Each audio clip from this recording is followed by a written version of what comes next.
Isa ka street food cart sa Lasal Avenue ang ginadagsa karon sa mga bumalakal. Ano ba lang sekreto sang tag-iya sang food cart business nga isa ka security guard? Antes pa man sang tigpalanyaga, nagapinarik-parik na ang mga customer ni Alfredo Buenaflor Jr. sa iya magamay nga food cart sa corner Gallardo kag CL Montalibano Street sa Lasal Avenue sa Bacolod. Magluwas abi nga sa masarangan lang ang presyo, manamit gid ang sabor sa iya nga produkto nga ginabalik-balikan sa mga customer. Anong sabor? Lain gid lain. Ang iya chicken skin on stick, dugo kag lumpia ang mabakal sa tag 5 ka pesos.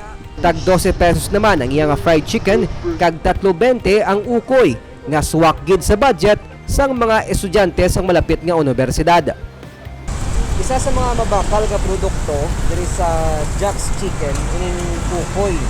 So tanan na diri naka deep fry subong sa chicken wings, dugo, manok.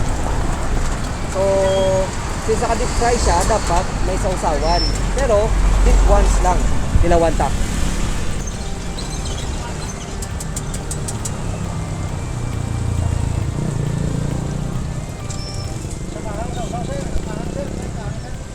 Istorya ni Alfredo, malawig na siya nga nagserbisyo sa pila ka mga security agency.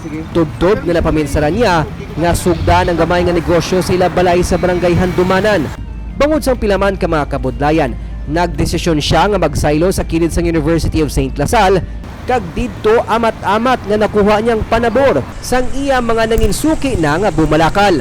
Tuod nga bisan hard labor ko diya sir, na ako hard labor ko diya, pero okay dito. Okay. Yaman. Ma-enjoy mong trabaho mo. Ma-enjoy mong trabaho mo at the same time, naka-income ka. Maka-deal ka pa sa tao nga. Subong ang trending online na mo.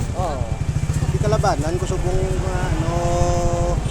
Sir Miko, kuha na online na. Message sa akon, tawag sa akon, reserve manok. Drop by na sila ko, ako na lang nila. Isa sa yanangin bestseller ang chicken bagnet o kunang whole fried chicken nga sarang mabakal sa tag 220 pesos. Mas naganamit ang sabor sang manok kon paresan sang bersyon sang pinakurat o kon sa usawan nga himo mismo ni Alfredo. Di kalabanan ko subong Sir Miko, kuha na online na. Message sa akon, tawag sa akon, reserve manok.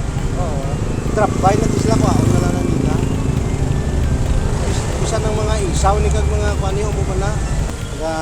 Early booking ko na from Thursday to Friday ka booking na ko na. Sang magsugod ang pandemic sang nagligad nga tuig, ginsiling man ni Alfredo nga daw halos mawad-an na siya sang gana nga magbalik pa negosyo sa kilid sang karsada. Apang bangod sang pagtuo kag inspirasyon gikan siya pamilya, nagtinguwa siya nga makabangon. Kasi basta ara ka sa kilid dalan, ang clearing operation bala, kag siyempre ma-comply ka sa regulasyon sa syudad. May tabog, balik ang obra namon di. Tabugon, mabalik, mo na bala. Tapos ang ulihin nga natabo amo ning pandemic ni. Naupos kami di. Tumuda mo kami daw.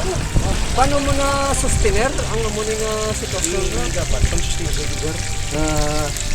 May time nga may binta ko, may time nga wala.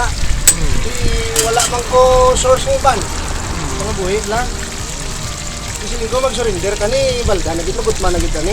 Kaupod ni Alfredo ang iya junior sa anom ka mga anak. Elementary pa lang si junior, nagabaligya na siya sa dalan upod siya amay. Tub-tub nga nakagraduate siya sa kurso nga mechanical engineering. Kag karon nagahulat na lang sang oportunidad nga makakuha sang licensure examination. Proud ko siya. Proud ko siya. Why bata hindi mangin proud sa pinangabudan sa mga.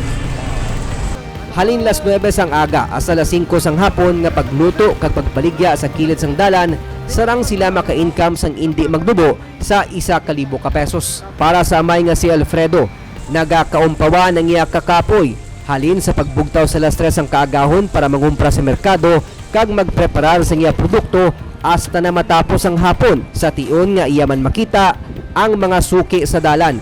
Nga amo naman ang kabangdanan kung nga amay pagkaon man ang iya panimalay kada adlaw. Pagampo as Ginoo. Tapos hard work gid kag consistency kag sistema. Pagbuktaw mo bla pagkaga, may hangin ang ilong mo, pasalamat ka na nga daan niya. Buhi ka pa. Be grateful pagkatapos. Tubang na ko na nung latubangon Kung weekend, nagabaton man sang order kag naga-deliver si Alfredo sang iya produkto nga iya man ginatanyag online pinaagi sa personal account sa Facebook. Ang kasubo nga negosyo ni Alfredo kabahin lang sa ginakabig creative kag innovative business practice nga karon amat-amat nga nagasanyog sa piyakman sang epekto sang pandemic sa ekonomiya.